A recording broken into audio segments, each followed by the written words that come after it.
अंदर की आत्मा राम चेतन राम निकल गया, ए मुर्दा के रूप में वो पड़ी है। वो जड़ है, उसमें चेतन सत्ता नहीं रही, इसलिए वो घास नहीं खा सकती। फिर भी कबीर साहब उसे घास खिला रहे हैं, तो कबीर साहब गलत कर रहे हैं ना? गलत कर रहे हैं बिल्कुल, पर खिला रहे हैं। और बहुत देर हो गई, कबीर साहब नहीं आए, तो रामानंद जी ने अपने चेलों को भेजा, दूसरे चेलों को, कि जाओ कबीर को बुला के लाओ। क्या कर रहे हैं कबीर, अभी तक आए नहीं? तो चेलों ने जाकर कहा कि भगवान क्या बताए साहेब, वो तो मरी हुई गाय को घास खिला रहे। क्या कबीर पागल हो गए? रामानंद जी गुस्सा करके आए, तो कहा क्या कर रहे हैं कबीर? बोले गुरुदेव क्षमा करे साहेब बंदगी, मैं गौ माता को घास खिला रहा। लेकिन घास खाएगी ये गाय? क्यों नहीं खाएगी गुरु महाराज, खाएगी। अरे तू पागल हो गया है क्या? अरे ये मर गई, इसमें जान नहीं, ये घास नहीं खा सकती। तो अच्छा गुरुदेव ये मर गई, मरना किसको कहते हैं? अपनी भाषा में जिस आदमी हो या पशु पक्षी हो, उसके अंदर से जब जीवात्मा निकल जाती है उसे हम मुर्दा कहते हैं, वो मर गया। बाकी सही कहो तो मरता नहीं है, मरने की बात फिर बाद में चर्चा करेंगे। तो कबीर साहब कहते हैं अच्छा गुरुदेव ये मर गई मतलब इसमें जान नहीं है। हाँ ये जान नहीं है, ये घास नहीं खा सकती, घास जब खाती कि इसमें जान होती। तो जब ये घास नहीं खाएगी तो फिर ये दूध भी नहीं देगी। तो फिर गुरु महाराज जो घास नहीं खाती, जिसमें जान नहीं है, वो दूध नहीं देती, घास नहीं खाती, तो जो हमारे जो छोटे छोटे शालिग्राम भगवान बेटे ना पत्थर की मूर्ति, वो कैसे दूध पिएंगे? उनमें भी तो जान नहीं है, वो भी दूध नहीं पी सकते। गुरुजी को बात तो अटपटी लगी, पर सोचनी बात खड़ी करी। एक दिन और ड्यूटी लगा दी। एक दिन क्या ड्यूटी लगाई? आज कबीर इन मूर्तियों को स्नान कराएगा। और पुजारी तो क्या करता है, एक बाल्टी में पानी डाल लिया और सबको थोड़ा थोड़ा पानी डाला और स्नान करवा दिया। कबीर साहब ने सोचा कि आज मस्ती से बढ़िया स्नान करवा के लाओ। सारे भगवानों को टोकरी में भर लिया। और अपना भगवान जो है ना, भारत का भगवान बहुत सस्ता है। अपने घर के देवी देवता भगवान जितने भी है ना बहुत सस्ते, मतलब खरीद लिया जाता है पैसे से। आप लोग खरीदते हो अपने भगवान को? देवताओं को खरीदते हैं ना, मेला में से खरीद लेते हैं, दुकानों में से खरीद लेते हैं, और दुकान वाले बेच भी देते हैं। अपने भारत का भगवान बिकता भी है और खरीदा भी जाता है। अब मम्मी नहीं बेची जाती है, मम्मी खरीदी नहीं जाती, पापा बेचा नहीं जाता, पापा खरीदा नहीं जाता, परंतु हमारे सारे देवी देवता खरीदे जाते हैं, बेचे जाते हैं, हथौड़ी से पिटाई होती है और फिर उनकी पूजा भी होती है। ये आस्था है, आदमी की आस्था अंधी होती है, और जहाँ आस्था होती है वहाँ विवेक नहीं होता है। जब हमारे देश की उमा भारती मैंने हमारे मध्य प्रदेश की उमा भारती मुख्यमंत्री बनी ना, तो थोड़े दिन मुख्यमंत्री पद पे रही। तो उस समय उनके साथ में एक गार्ड रहते थे, हमारे पहचान वाले थे। कहते साहेब जी आप सच कहती हो, मुझे पूरा झोला पूजा का ही ढोना पड़ता है। यानी हमारे जो मुख्यमंत्री जी है उमा भारती जी, उनका पूरा झोला में भगवान रहते हैं। मैंने कहा भैया तुम गजब के बेईमान, उनको गर्मी लगती होगी, तुम तो पंखा में सोते हो, तुम्हें दिशा मैदान जाना हो, बाहर भीतर जाना हो, तो तुम्हारे लिए सारी व्यवस्था, भगवान को तुम झोले में रखते हो, तुम बड़े हत्यारे हो, बेईमान हो। पापा तो हंसने लगे। विचार करो हमें कैसा खिलवाड़ किया हमारे साथ। इसलिए तुलसीदास जी बाबा ने कहा है, तुलसी प्रतिमा पूजबो जो गुड़ियन का खेल, सांच पिया से प्रीत वही दिया पिटारा मेल। तो कबीर साहब की ड्यूटी लगाई। तो कबीर साहब ने क्या किया कि ये सारे भगवानों को टोकरी में भर लिया, डाल लिया, और सारे टोकरी में डाल करके और कहाँ ले गए? गंगा जी में। और जाकर जहाँ गहरा पानी था वहां जाकर सारे भगवानों को छोड़ दिया क्या, डाल दिया। अब डाल दिया और एक पत्थर पे बैठ गए।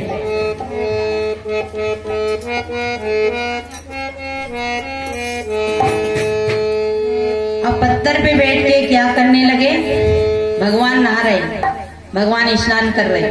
कौन सा भगवान समझ रहे हो माताएं? आ रही समझ? आ रही हो तो कहूं, नहीं तो प्रसंग बदल दो। आ रही? सारे भगवान नहा रहे और कबीर साहब बैठे आराम से क्या गा रहे, मन्ने लगे गयो राम फकीरे में, मन्ने लगे गयो राम फकीरे, मन्ने लगे गयो राम फकीरे, मन्ने लगे गयो राम फकीरे में, मन्ने लगे गयो राम फकीरे में। आजो सुखे पायो राम भजन में, जो सुखे पायो राम भजन में। सब बोले, देखो आपने भोजन आज कस के कर लिया। जो सुखे पायो राम भजन में, जो सुखे पायो राम भजन में, सो सुखे नाई अमीरी में भाई, सो सुखे नाई अमीरी में, मन लगे गयो राम फकीरी में, मन लगे गयो राम फकीरी में, मन लगे गयो राम फकीरी में, मन लगे गयो राम फकीरी में।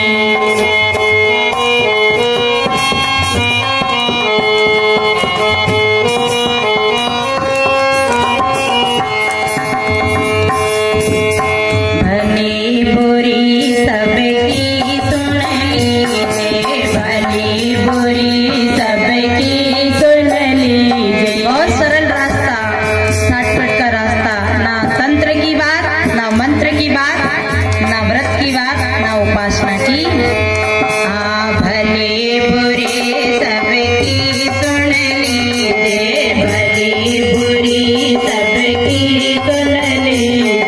करे गुजरान गरीबी में भाई, करे गुजरान गरीबी में, मन लगे गयो राम फकीरी में, मन लगे गयो राम फकीरी में, मन लगे गयो राम फकीरी में, मन लगे गयो राम फकीरी में।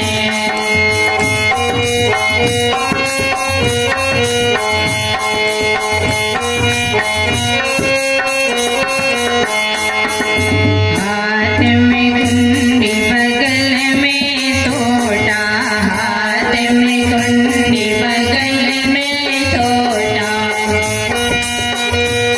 बगल में सोटा। चारों दिशा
लग गयो राम फकीरी में।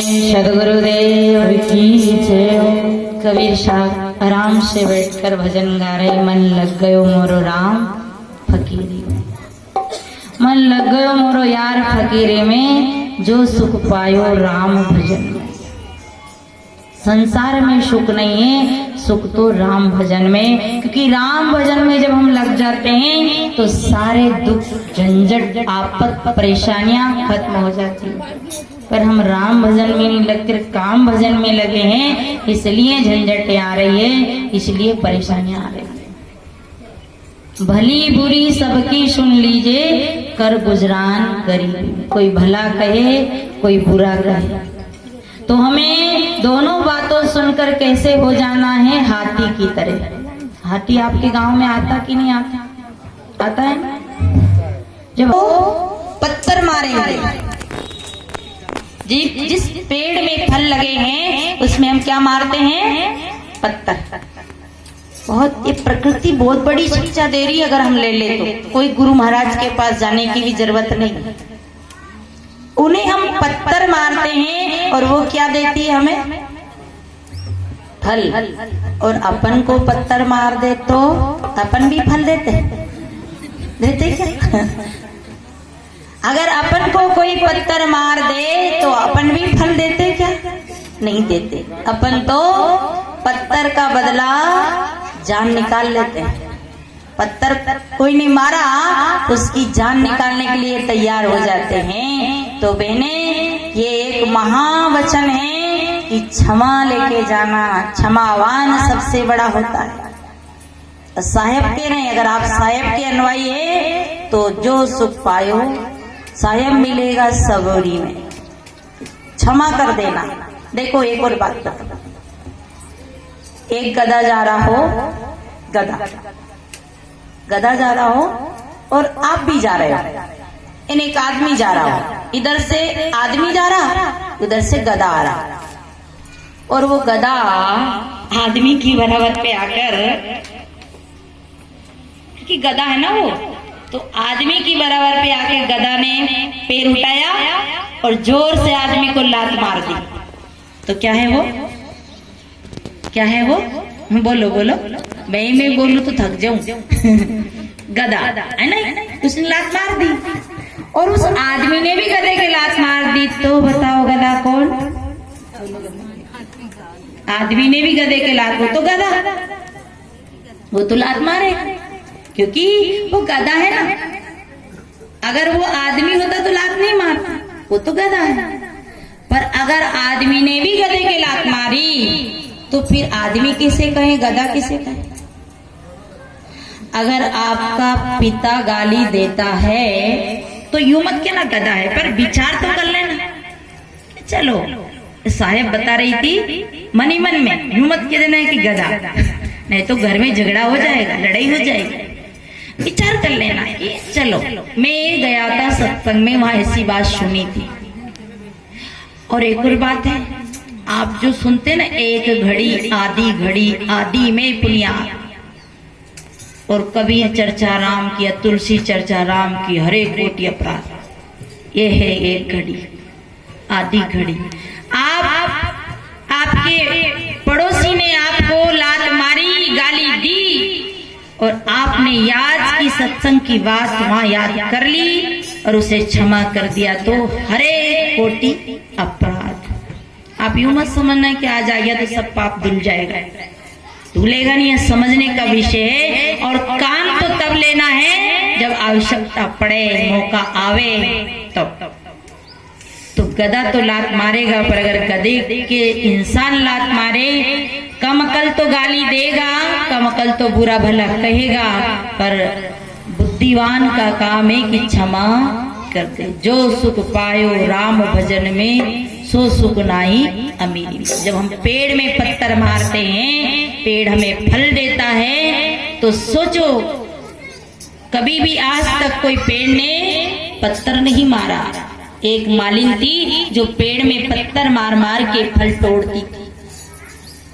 उधर से राजा आ रहा था, राजा की फौज पकड़ सब सैनिक आ रहे थे। मालिन ने पत्थर मारा आम तोड़ने के लिए और वो उछट करके राजा के लगा तो राजा की खोपड़ी में जाकर रक्त बहने लगा, खून बहने लगा।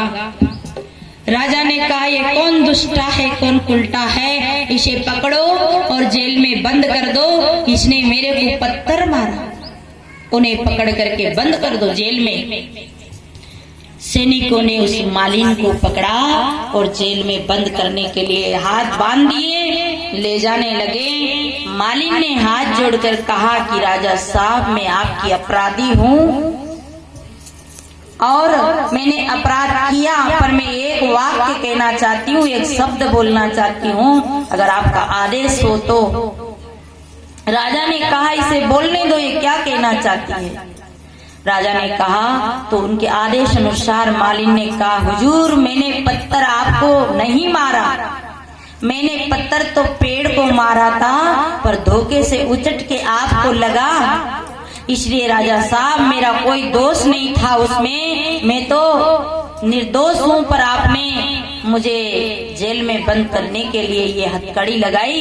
पर राजा साहब मैं एक निवेदन करना चाहती हूँ कि आपके राज में रह के मैं भूखी और प्यासी रहती हूँ, दुखी हूँ, गरीब हूँ, और गरीबी के कारण मैं इस पेड़ को पत्थर मार मार के फल तोड़ती हूँ। ये पेड़ दया का सागर बनकर, परोपकारी बनकर मुझे फल देता है, उन फलों को बेचकर मैं अपनी रोजी रोटी चलाती हूँ। पर हे राजा साहब आपको तो धोखे में पत्थर लगा, उसमें भी आप मेरी जेल कर रहे हैं, तो आप कैसे राजा है। राजा को ये बात, मालिन की बात जज गई। कहा इस मालिन को छोड़ दो, क्षमा कर दो, इसने मेरी आंखें खोल दी। सरवर तरवर संत जना 14 वर्षे में परमारथ के कारणे चारों धारी दे। तो पेड़ भी इतना वो जड़ है, फिर भी उसमें विचार करने की बात है। इसलिए बहनें क्षमा कर देना।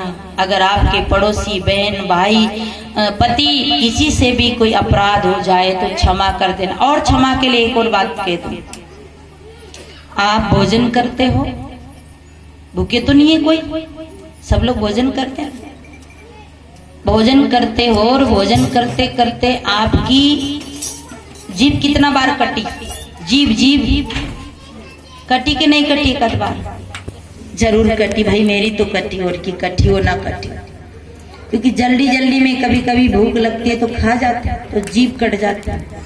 किसने काटी, किसने काटी जीभ को? दांत ने। हथौड़ी लाके तोड़ देना चाहिए कि तूने मेरी जीभ को काटा। तोड़ते क्या? आज तक किसी ने तोड़ी क्या? कभी कभी अपन घर में चलते हैं, फाटक से टकरा जाते हैं, या फिर ये जो चौखट ऊपर वाली से टकरा जाते, फाटक दरवाजा से टकरा जाते, कुल्हाड़ी लाके काट दो, उसे तोड़ दो। नहीं तोड़ते ना, क्या करते हैं? पूरण साहब का सिद्धांत अपनाते, निज कर लागे निज ही तन, अंगुरिया गई निज आंख, दसन चबाए जीव निज, काको क्रोध कर भाग तैसे सभी विचारिए, क्रोध न करिए भाई, सब तेरा तो सबन को काको जाने निशान। सब अपने हैं और हम सबके हैं। दांत मेरे, अगर तोड़ूं तो मैं ही खंडन मंडन हो जाऊं। इसे दांत की चोट को हम सहन कर जाते हैं, क्षमा कर जा, नहीं करे तो हमारे दांत और बिगड़ेंगे। ऐसे ही समझ लो कि किसी ने कुछ कहा तो वो भी तो मेरा ही है, हम मेरे जैसा ही है, दुखी है, अज्ञान में ऐसा कर दिया, तो क्षमा कर दो, आपकी विजय होगी, आप महानता में गिने जाओगे और वो दुष्टता में गिने जाएगा। इसलिए क्षमावान सबसे बड़े होते हैं। आपका पड़ोसी आपकी खेत की मेड़ तोड़ ले तो झगड़ा मत करना। आपके खेत के और ज्यादा झगड़ा किसके लिए होता? खेत के लिए नहीं। खेत के लिए आज तक कोई लड़ाई नहीं लड़ा, तो मेड़ के लिए लड़ा, 4 अंगुल जगह के लिए लड़ा, तो आप क्षमा कर देना। आपकी 1 बित्ता जगह कोई तोड़ ले तो क्षमा कर देना। क्यों कर देना? पिछले साल बारिश, कई बार बारिश नहीं होती है तो खेत में फसल नहीं होती है, और फसल कीड़े खा जाते हैं, ओलावृष्टि हो जाती है, जो लाखों लाखों की फसल खेत में ही रह जाती है, समझ लेना प्रकृति से लड़ने जाना, लड़ोगे। प्रकृति से कोई लड़ता क्या? प्रकृति का दंड को चुपचाप भोग लेते हैं। तो ऐसे ही अगर हमारे अंदर ये स्वाभाविक गुण आ जाए क्षमा का, तो हम स्वयं दया का सागर हो जाएंगे, करुणा का सागर हो जाएंगे। इसलिए क्षमा कर देना। ये सत्संग की बातें जिंदगी में याद रखना।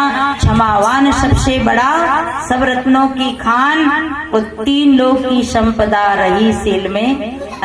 सीलवान सबसे बड़ा, सब रत्नों की खान, 3 लोक की संपदा रही सील में आना। क्षमा कर देना।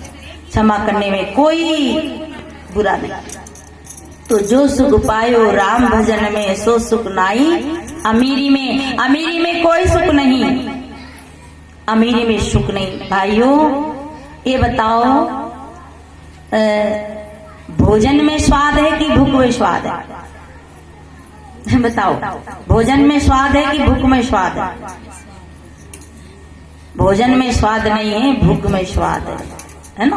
और अगर आपको कड़ाके की भूख लगे तो चटनी भात मिल जाए तो कहाँ की हलवा, कहाँ की पूड़ी, जाने तो सब भाड़ में, है नहीं।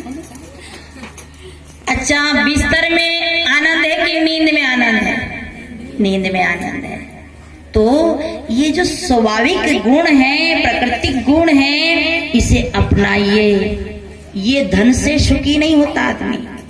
धन से आप वस्तुएं खरीद सकते हैं, धन से आप दवाई खरीद सकते पर स्वस्थ नहीं, धन से आप अनाज खरीद सकते, घी मलाई मक्खन मिश्री खरीद सकते पर भूख नहीं। इसलिए जो सुख है वो राम भजन में है, अमीरी में नहीं। ज्यादा अमीर बनने की कोशिश मत करना, क्योंकि अमीरी पाप कराती है, अमीरी बेईमानी कराती है, अमीरी धोखाधड़ी